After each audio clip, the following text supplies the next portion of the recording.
खेसारी लाल यादव, ये आप दोनों साथ कब आ रहे हैं? खेसारी लाल यादव। पावर स्टार पवन सिंह से पूछा गया कि खेसारी लाल के बारे में आपकी क्या राय है, तो पवन सिंह ने चौंकाने वाला जवाब दिया है, जिसे सुन करके खेसारी लाल यादव का फैंस और पावर स्टार पवन सिंह का फैंस दोनों काफी ज्यादा खुश हो गए।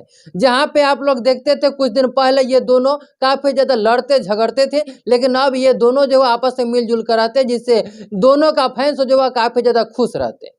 लेकिन एक चैनल पर पावर स्टार पवन सिंह चुनाव लड़ने वाले, जिस वजह से अनेकों चैनल पर जाकर के इंटरव्यू दे रहे हैं। इंटरव्यू के दौरान उनसे पूछा गया कि खेसारी लाल के बारे में आपकी क्या राय है, तो उन्होंने बोला, तो पवन सिंह ने बोला कि खेसारी लाल मेरा छोटा भाई है, लेकिन एक बात है, वो बोलता बहुत ज्यादा है। लेकिन ये भी बात है कि जो बोलता ज्यादा है वह दिल का साफ होता है, दिल का गंदा बिल्कुल नहीं होता। यह पावर स्टार पवन सिंह ने जवाब दिया। उसके बाद ये वीडियो जो है काफी तेजी से वायरल होने लगा, तो मुझे लगा कि आप सभी को बताना जरूरी है, तो मैंने भी आप सभी को बता दिया। ऐसे आप लोग की क्या राय है पवन सिंह के बारे में और खेसारी लाल यादव के बारे में, अपनी राय को कमेंट बॉक्स में जरूर बताइएगा। इस वीडियो को दूर दूर तक शेयर कर दीजिएगा, फेसबुक पेज को फॉलो कर लीजिएगा, यूट्यूब चैनल को सब्सक्राइब जरूर कर लीजिएगा।